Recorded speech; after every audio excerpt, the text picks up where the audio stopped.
Welcome to the Real Estate Finder podcast. I'm Matthew Mashler, real estate broker with a signature real estate companies here in the great state of Florida. And we're here today to follow up on our last podcast about business cards.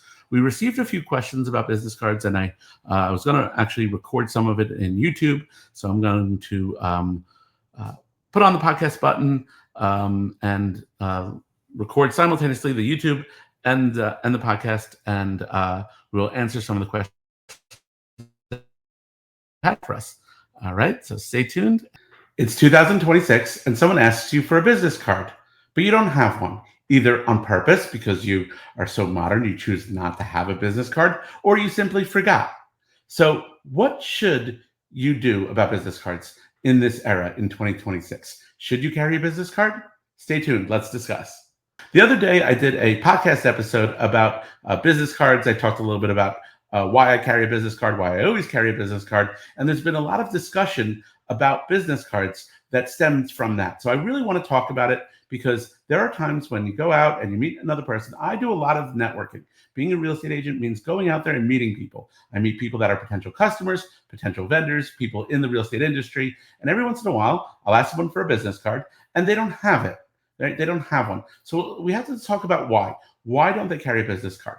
Is it a mistake, or are they choosing because, and I mean, I'm getting this from people in their 20s that think I'm a dinosaur for asking for a business card. They don't have one. They give me their Insta, or they give me a V card.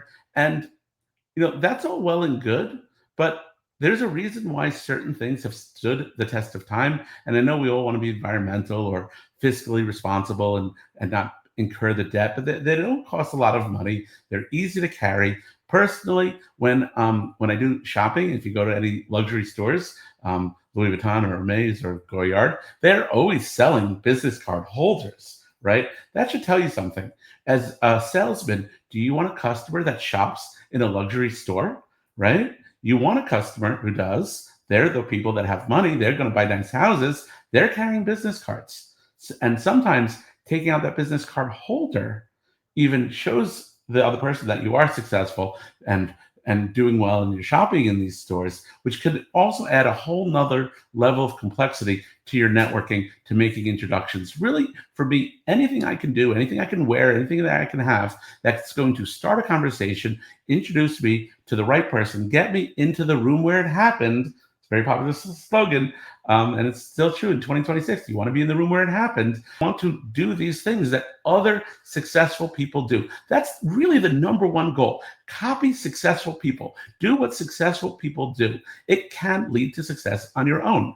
And I can't imagine if someone asks you for a business card on an airplane or in conversation, how you don't have one, right? We go to all these networking events, social events, charitable events. We meet people, interesting people all day long. If you're out there in the world, if you're a salesman, if you're selling, and you want to be able to make that connection, and you want to be able to follow through with people on these connections. So that's why I think it's important to always carry a business card and always have a business card. Even if you think you're too cool for school and the modern era is going to allow you not to have it. Let's take two examples. You're out at a networking event and you meet two mortgage brokers, right? I'm talking to real estate agents, right? You meet two mortgage brokers. The mortgage brokers are trying to sell the real estate agent on their services. So I meet two mortgage brokers. One gives me a traditional business card and one sends me an electronic business card. I know they're called V cards. I don't like calling them V cards because I am not going to a networking event and trying to take someone's V card. That's ridiculous. So I don't know what we're calling a virtual business card. We need to find a new name for it. But let's just say one person gives me a traditional business card, one person gives me an electronic business card. All right, what are the results? What's going to happen? A week later, a month later, a year later, when I try to remember who was it that said that interesting thing to me, how am I going to find the information? There's no way I'm going to be able to look on my phone in my contacts to find a person if I don't know their name or their company. But if I do have either a stack of business cards, or after the event, I went through my business cards and I emailed the person and did some following up, or I added them to my database, Having that actual physical business card will increase the chances that I'm going to remember the person that I spoke to. And that's the number one reason to give out a business card. And that's number one reason you should have a business card, right? So I remember who you are. So I know who you are, because I guarantee you an hour after that event ends, or the next day, or the next week, I forgot you. All right. It's true. Go to a lot of these events, I forget a lot of people. But if I have that business card and you made an impression on me, I'm going to remember you, and I'm going to try to follow up. Even if I just thought you were an interesting person, then maybe I'll invite you to my next networking event, or my next charitable event, or my next fundraiser, or my next wrestling show, or my next whatever, right? My next open house, right? To follow up and say, hey, it was great meeting you on such and such a date. But the next day, if someone put an electronic business card in my phone, how am I going to follow up? What's going to be the prompt that gets me to say, oh, yeah, I spoke to Jared and I want to follow up with him on this issue? But that physical business card in my hand really does the trick. And I'm telling you, it is not outdated. It is super important. You should totally have one. Now that we've established why you should carry a business card, let's talk about what should be on the business card, right? Some people put a photograph on it, and I talked about that on my podcast. I used to be very anti-photograph on the business card, and now I'm very much in favor of it, because if you meet multiple people, it's the best way for someone to remember who you are. If the person has 20 business cards in their pocket, hey, who was this person? If the picture's on it, they're more likely to remember who you are. They're also less likely to throw it away. It's psychological fact, people have difficulty throwing away a picture. So having your picture on your business card makes it less likely that the recipient will throw it away. They hold it longer, they keep it longer, they remember you longer. And that's really the goal of business networking. And that's very important as a real estate agent or a salesman in any field. So having your photo on it, but that is up to you. If you're not comfortable with it for whatever reason, they say that the average realtor, good-looking realtors, make more money than non-good-looking realtors, and I can attest for that. Next, phone number. For years, I've kept my mobile number off of my business card, but the lines have blurred between mobile and office. And if I just put an office number on it, people tend to text the office number and then get mad that you don't text them back. People assume that every number is a mobile number nowadays. So really, yeah, you're going to have to put your mobile number on. And you may not need any other number.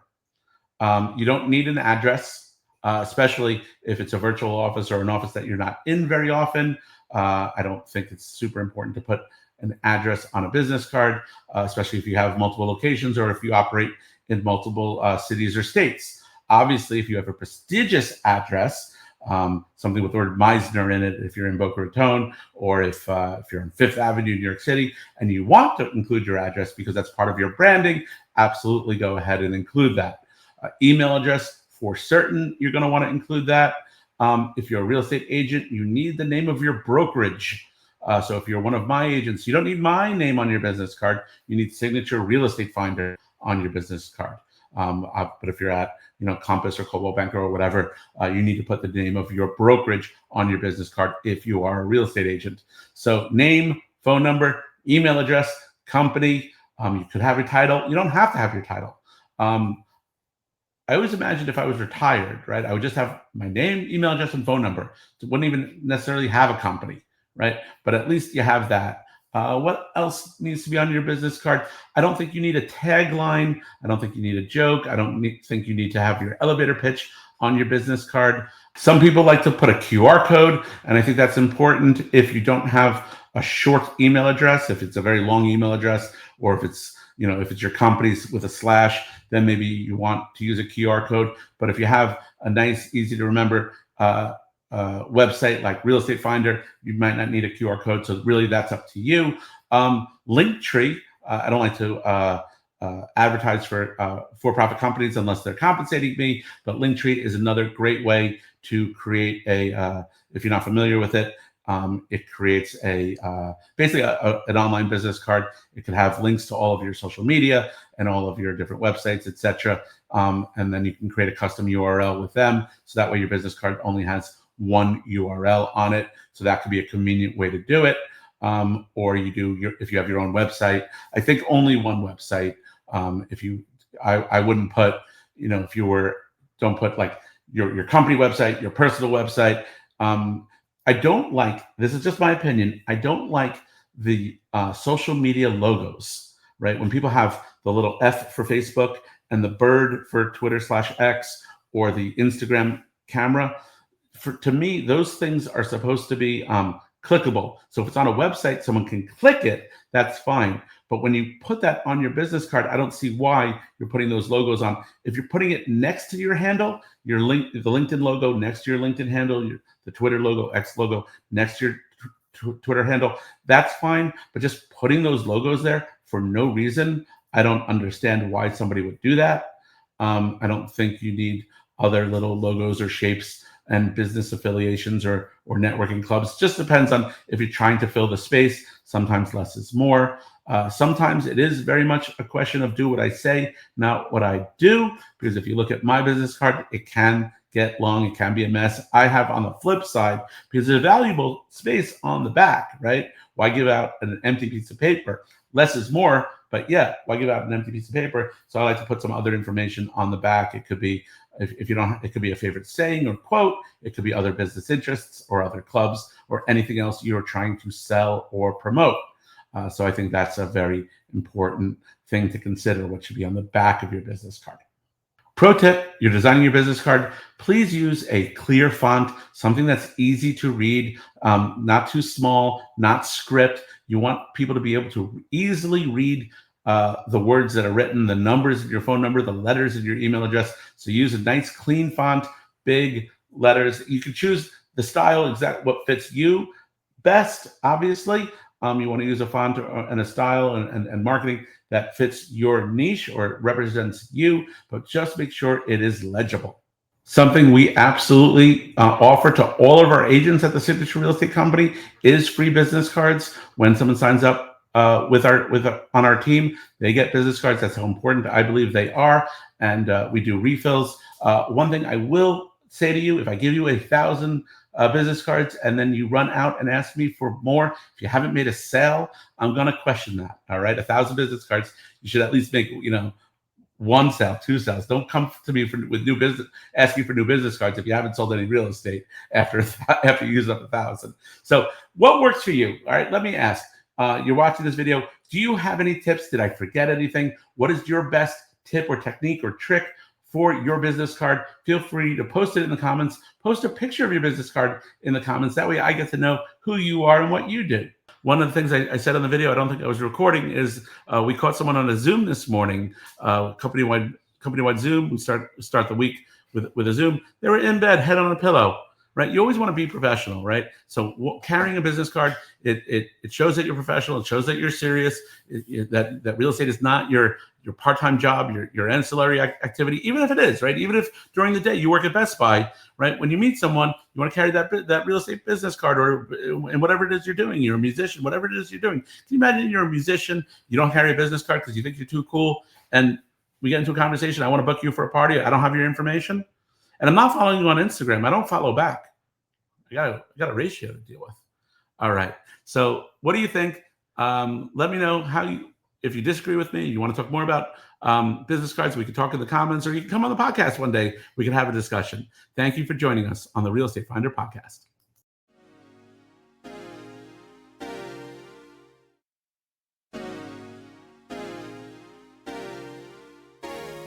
The future looks bright and the storms pass by. The sky's dark blue and it's almost that time. Light shows, cameras flash when I pass. Living in the moment, forget about the past.